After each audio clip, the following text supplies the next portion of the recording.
Your Eminence, it is a privilege to be here.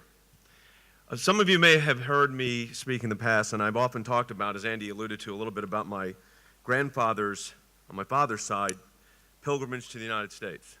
As a Russian immigrant, when Russian Jews were being persecuted, he arrived in Ellis Island, became a fruit peddler in Brooklyn, New York, and his grandson gets to argue cases at the Supreme Court of the United States and the International Criminal Court in The Hague. That's a great story. What you don't often hear me talk about, but I'm actually for the first time going to do it because we're in Berlin, is my mother's side of the family. And the reason I hesitate to talk about that is not that I'm embarrassed, because I'm certainly not. I'm very proud of my maternal grandparents and their family.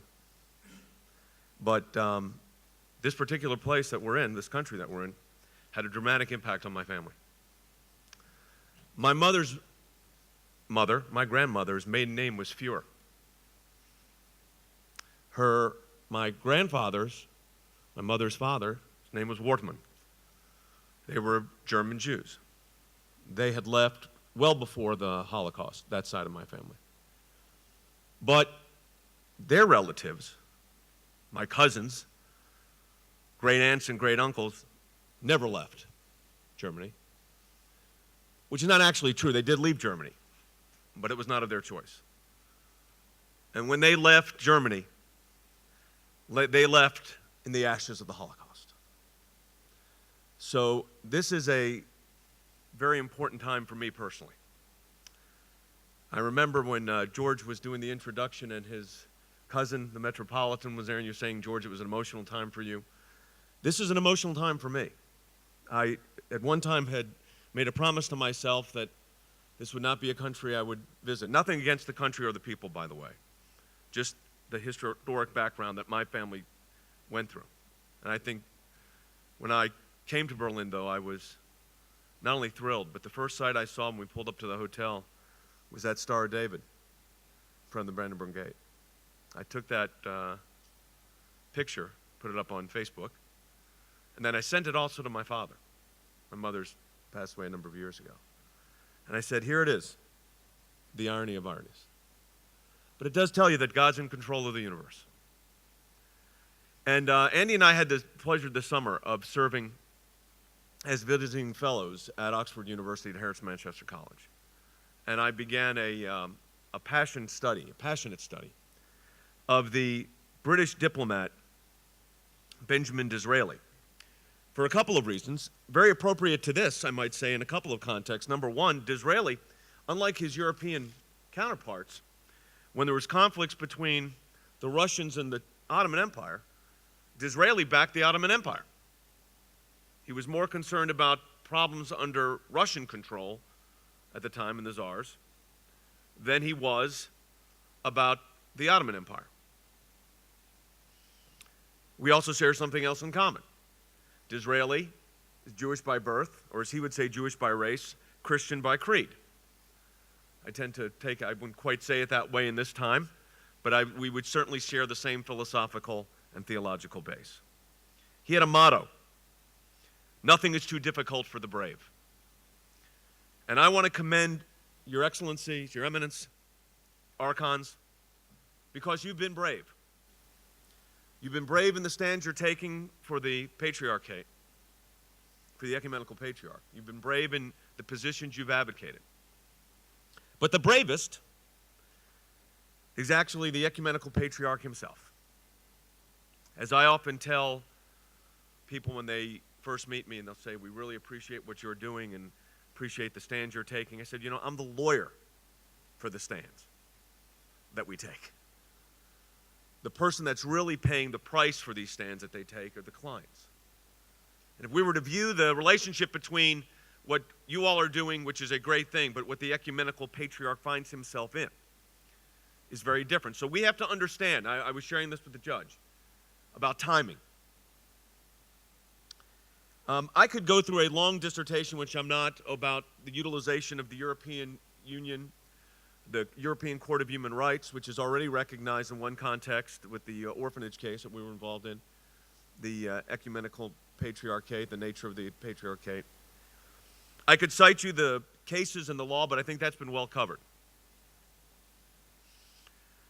What I want to do is talk about the basic concept that I think is the most critical for the issue that we face, for religious freedom.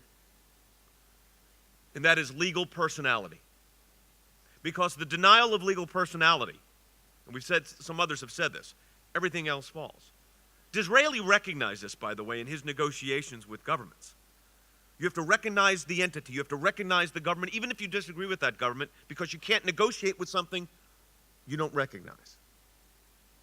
So legal personality becomes the key.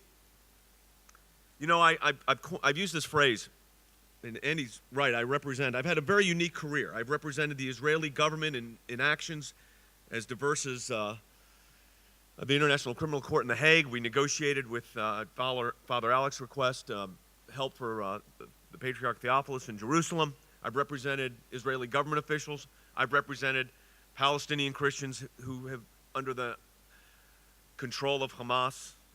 Jordan had mentioned this earlier. My affinity for your church is not simply the friendships I've had over the years, but I've seen your priests, your patriarchs, your leaders in action. And that is a poignant moment for me when I see, you know, it's almost like that Star of David moment pulling up into Berlin. But seeing that gold cross held, the Greek Orthodox leadership walking down the streets of Gaza in that funeral for Rami Ayad, a Protestant, with all the vestments, and then hundreds, yet thousands of people joining that procession. Orthodox Christians, Protestants, Muslims, that realize you can't surrender to radicals. But I think part of the process that we have to understand here is that without legal personality, nothing is going to take place. You're not fighting over property. I really appreciated the presentation on Halki, and it's important. And the Fanar is important, and the ecumenical patriarchy, maintaining the presence. I call this the ministry of presence. I'll tell young lawyers sometimes, you know, sometimes you don't know exactly what position you're going to advocate, but you just have to be there. And in the Middle East and in Europe as well, they have the Ministry of Justice and the Ministry of Labor and the Ministry of Foreign Affairs, and I called it the Ministry of Presence. Sometimes just being there is a statement. You're not fighting for a piece of property. You're fighting for a sacred space. You're not fighting for the Greek Orthodox Church. You're not fighting for the church, for the Christian church. It's broader than that. It is a statement to the world. You know, the idea, and I find this complex, I think is the right word, that a church as old as the Orthodox Church, tracing it to the apostles, who preached in the very country where we now have this legal, political, and even theological problem with legal personality. That in the church that was founded at the very essence of Christianity's beginning, your church, you represent all of us. And someone said to me, well, you know, this was a Greek Orthodox. I said, he goes, I don't understand what the big deal is about keeping the patriarchate in Turkey, and I don't understand the big deal about Halki. It's not, the government's changed there, you move. I said, you know, that same argument would be like telling the Israelis. I mean, just think about this. This would be the position. We think it would be best for the Israelis to give up Jerusalem. Any portion of Jerusalem, for that matter. Not the contested areas, as they're called, but just give up Jerusalem. Because, you know, if you give up Jerusalem, the problems will be solved. First of all, we would have no legal basis to do that. Second of all, what kind of statement would that make to the Jewish world? Not just the Jewish world in the Middle East. You would never expect that question or that proposition to be put forward. But by saying just give up, don't fight it, negotiate through it, you can't surrender. You don't have the right Now this is, and I say this with due respect, Your Eminence, and to the members of the Parliament that are here, you don't have the right to surrender that property. You don't have the right.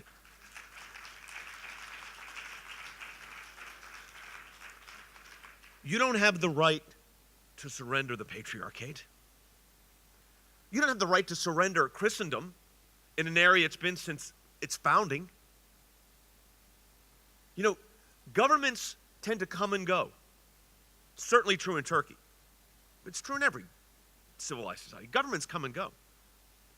It seems, though, that, at least based on the last, let's say, 2,000 years, religious institutions tend to survive and outlast the governments. That practice does not need to stop in Turkey. Now, in part, I think I heard some good things today. That there are, in fact, changes that have been positive. Progress in some areas. Those are good things. But the fact that we're still arguing 3 years after your last conference, or discussing 3 years after the last conference, the legal status of the personality of the patriarch is incomprehensible if you were to look at it strictly clinically as a lawyer. In 3 years or 10 years, we've not been able to resolve this? Well, do I have any doubt that if the European Court of Human Rights, we had a respected judge from the European Court of Human Rights here today who I thought spoke eloquently and was excellent. This isn't a hard case. George, this would be an easy case. Okay? It's an easy case. But that doesn't mean, but, and there's always, lawyers, there's always the next proposition. The timing of that case is the critical part. I would hope that we get to the point where we don't have to have a case. That would be great. No one likes taking their national government to court. Fortunately, we have venues in which we can do it. But as I told you, I have been studying Disraeli. And I'm going to share some things with you that he said. It was in one of his famous novels. Before he was a prime minister, he was a novelist. Sometimes good, sometimes not so good. But he wrote one called Alroy. And it was a Messiah-like figure within Judaism, the 12th century. And he is on this mission to regain the Holy Land for the Jewish people. And in this, there was this, what they call the Prince of the Christians. His name was Tancred. And the Jewish royalty of the same area, her name was Eva. But before you get to the story of this Christian prince and this Jewish princess, and I can say that. I have them in my own family. David Alroy was asked in this novel, what is it exactly that you want? What is it exactly that you're looking for? What he said, I think, speaks exactly what we're dealing with here. If I speak in my heart, Alroy says, I will speak with zeal. You ask me what I want and what I wish? A national existence, something we do not yet have. You ask me what I want? A land of promise, something we do not yet have. You ask me what I want? My answer is the temple. You ask me what I want?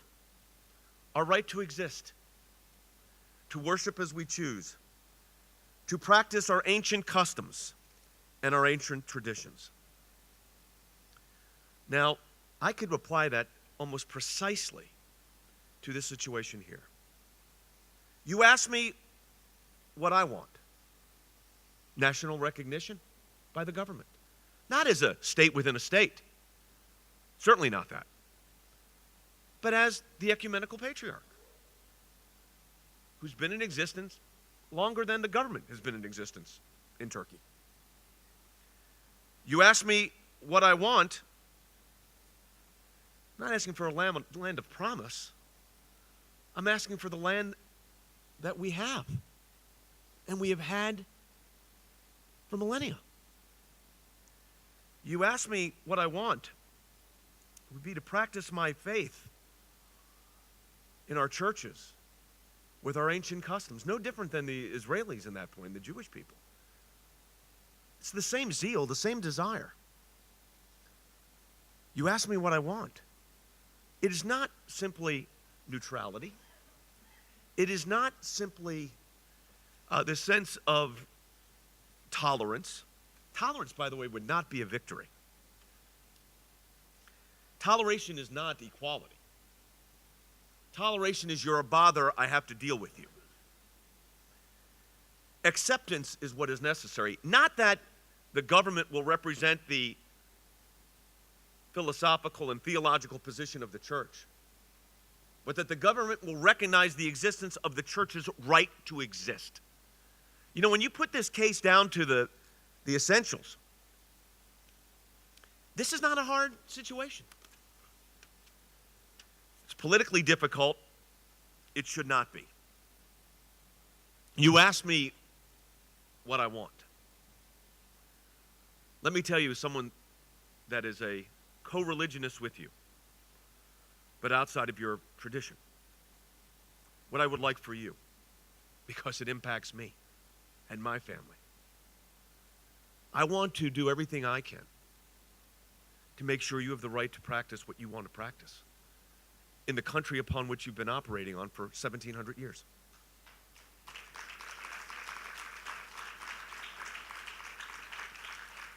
No one is asking that the government of Turkey ignore its traditions and its history. You know, in the United States, how could we as an American, we had some of this conversation at lunch, I mean, how can I as an American say that the government can't acknowledge faith traditions? When I go to the Supreme Court of the United States, it's God save the United States in this honorable court. When students say the Pledge of Allegiance, it's one nation under God. Our national motto is "In God We Trust."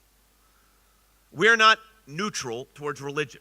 I mean, if we're honest, we're not neutral towards religion. We actually believe that religion, faith, makes culture better, makes civil society more trustworthy.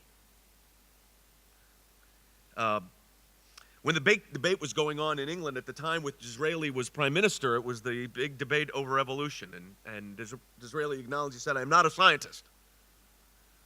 But he said, "If I have to choose between ape or angel, I choose the side of the angels."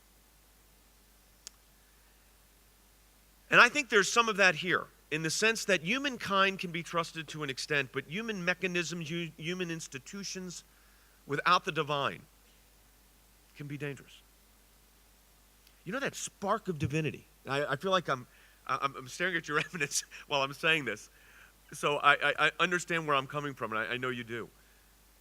We cannot ignore the divine. Whether it's in Halki, whether it's the Fanar, whether it is Jerusalem, which holds significance for the three great monastic, monotheistic religions of the world. A region in conflict, no doubt. When we had the negotiations at over the recognition of the Patriarch Theophilus, and Father Alex probably remembers this, we had representatives from the Orthodox Jewish community in the United States, representatives from the Orthodox Jewish community in Israel, the lawyers, Muslim lawyers that were there, Orthodox lawyers that were there, and me. I'm the arbitrator, the Jewish Christian. I'm the calm one. Can you imagine that? And the yelling and the screaming going back and forth, which in my culture, that's kind of normal. Someone asked me, goes, "What do you think the big conflict is in here between all of this?" I said, "This isn't so hard to explain. These are my cousins. This is a family feud." But the thing is with our culture, and we share the same region of the world, you know, in Judaism, you could always solve the problem by ultimately deciding, where are we going to eat? And it's getting late, I'm getting hungry, let's get something to eat. And that was a big part of the negotiations, if you remember, Father Alex, was the eating. And, but that complicated situation resolved itself. And as Andy said, we were at the home of the then Prime Minister of Israel on Shabbat. And Andy and I came, we were dressed like lawyers. And Ehud Omertz opens the door in a pair of khakis and a black T-shirt. And he did say to me, right after we sat down, had a cup of coffee and some cookies. And he said, "What do you want me to do? What should I do?" And this conflict that Israel was finding with the situation was not that different in the political sense than what I think Turkey finds itself in. We have to be cognizant of the fact that it's not an easy situation for governing authorities. And I'm glad we've had such great representation, by the way, from the members of the parliament, the legislature in Turkey that have been here from all the parties. Because it was good for me to hear this. And I really appreciated your comments on this. Because to understand this vibrant areas of disagreement within Turkey and within the government itself, as someone that comes from a constitutional republic, which is what, people say the United States is a democracy. We're really not. We're a constitutional republic, and that is different. Because in a pure democracy, it's generally majority rule. In the United States, it's not. We don't operate by governmental coalitions. Elections have consequences, but we've got two houses of our legislature. Even different than the British, which is where we based a lot of it from. So we have this unique constitutional republic, but hearing the dialogue between the members of the parliament in Turkey, even in the different panels and the different positions, was encouraging to me, because I am one who really believes that this kind of dialogue and discussion bodes well for liberty. Because whether you're a democracy, whether you are a coalition government, whether you are a constitutional republic, at the end of the day, it really is liberty. Our founders in the United States wanted liberty. They chose a mechanism to ensure that liberty by adopting a constitutional republic. Other governments have done other things. But within that area of liberty, there is a need for give and take, and I saw some of that here. And I was glad to see it. And I think that holds promise. But the courts also need to be a vehicle if necessary. They had been for that orphanage. It was successfully concluded. The existing constitution of Turkey, in Article 24 says, "The right to freedom of conscience, religious belief, and conviction shall be approved." And I'm not drawing a comparison here, but the Iranian constitution says the exact same thing. So does the United States Constitution, basically, in our First Amendment. So does the constitution of a variety of governments. So saying it and doing it are very different. And if I look at religion, I never will use the term in the United States religious persecution. I just will not use it, because in the United States, we do not have religious persecution. No one is being threatened with their life because of their faith. No one's threatened with extinction. Believe me, the government recognizes the churches, sometimes for good, sometimes for ill, but certainly recognized. I think about some cases I'm handling right now, or situations that we're involved in. The Coptic Christians in Egypt. Now, how would you like to be in that situation? Awful. That's persecution. I've got a pastor, born in Iran, an American citizen, building an orphanage in his country of origin. Something about these orphanages, I'm not kidding, trying to help the helpless. He gets arrested in Iran. He's been in jail for 1.5 years. He's a U.S. citizen. We were across the table from his captors 2 weeks ago, and we were unable to secure his release. The President of the United States asked the President of Iran to release him, and they didn't release him. For the Coptic Christians in Egypt, that's persecution, what they're facing. Saeed Abedini is facing persecution.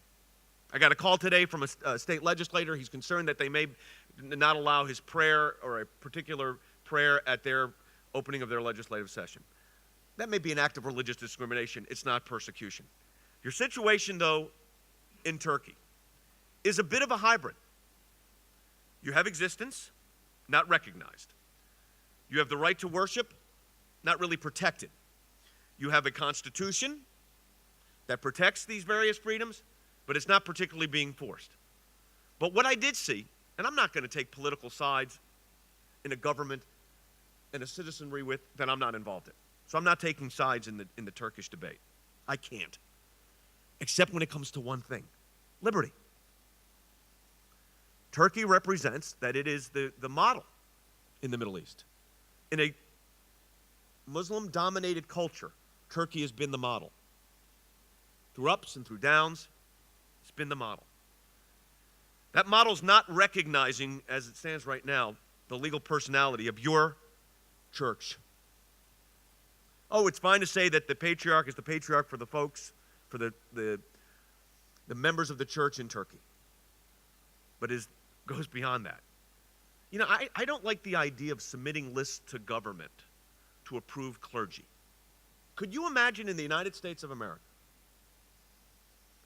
if we made the Southern Baptist, I'm going to go to a completely different denomination, the Southern Baptist Convention is going to select a president, they have to get approval of the United States government before they do that. Which, by the way, what was going on in Israel in that regard, or with the Jordanians and the Palestinian Authority and this Ottoman decree, which they filed and followed Ottoman decrees that had no binding impact, legally speaking, but they still traditionally held to it. Disraeli, going back to him, and I say this because, again, a shared lineage, a shared political view. He was a conservative. Said he backed the Ottomans during the conflict with Russia.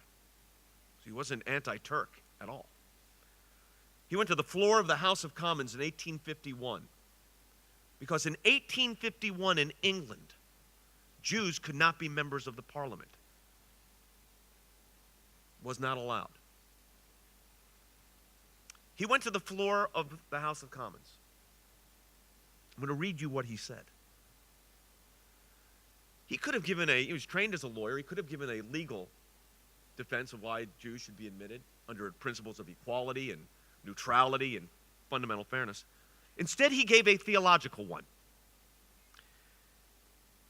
He said, the very reason for admitting the Jews is because they can share an affinity with you. Where is your Christianity if you did not believe in their Judaism? All the early Christians were Jews, he said. The Christian religion was first preceded by men who had been Jews. Every man in the early ages of the church, the time of Christ himself, were Jews. The Christian faith was propagated by a Jew. I will not take upon me, he said, the awful responsibility of excluding from the legislature those who are in the religion of the bosom of my Savior. If you had not forgotten this, what you owe these people, you as Christians would be only ready to seize the claims to those who profess this religion. 8 years later, Baron Rothschild was admitted to the House of Commons as a member of the House, member of the Parliament. He later provided England with the funds necessary to obtain access to the Suez Canal. I say the same thing to Turkish government officials, but instead of talking about Jews, I'm going to talk about Christians, Greek Orthodox Christians. You cannot forget the history of your own country and the impact that the church has had on that country. And that's why I was encouraged with some of the parliamentary discussion we had today. I think it was important, George, to bring in the various views, because you can't forget that. I'm going to encourage you to remember that. I know there are Archons that are friends of mine that are anxious to proceed in court. I spend my life in court. I'm never anxious to go there. Andy was very kind in his announcement of the cases we won and de-escalate the one you lose, because you don't always win. But in the European Court of Human Rights, this is not a complicated case. But sometimes diplomacy can be viewed as war. War's not always by force. Diplomacy can be war. There's another quote from Benjamin Disraeli. Now, war doesn't mean violence, and war does not mean armies always, and war does not mean conflict in the traditional sense of it. But diplomacy can be war. The threat of a European Court of Human Rights is diplomatic, it is legal, it is political, it is force. An orphanage is returned. But you're fighting for more than an orphanage right now. You're fighting for sacred space. You'll win at the European Court of Human Rights. That's really not the issue, though. Tolerance isn't going to be your victory here. The patriarch, the ecumenical patriarch, and the synod has to make the decision when it is the right time. Because there are consequences to decisions. But there is persecution in Turkey against Christians. We know that. You've got one of the great advocates here who has represented those that have been persecuted in Turkey. There have been people killed in Turkey. Bible bookstore operators, operators of Bible presses have been killed with cases not resolved. Sometimes only resolved after years. So what do we hope to accomplish? And again, I return to that book, Tancred, that Disraeli novel. Tancred, again, was the Christian prince. And he came to the Holy Land and met Eva, Jewish royalty. And he was talking about, and she was talking about England. This is what Eva said to the Prince of Christianity, as he was referred to in this novel. I'm happy we met, and that you understand us a little. When you go back to England, or when you go back to Turkey, you will defend us when we are defamed. You will not let them persecute us as they have in the past. That's my hope. That's my prayer for you. Nothing is too difficult for the brave, said Disraeli. And more important than Disraeli's commentary and statement and his family motto are these words out of the 16th chapter of Deuteronomy, the 20th verse. Justice, justice shall you pursue. For if you pursue justice, the Lord of hosts says, you will inherit the land of your fathers. That is my hope. That is my prayer for you.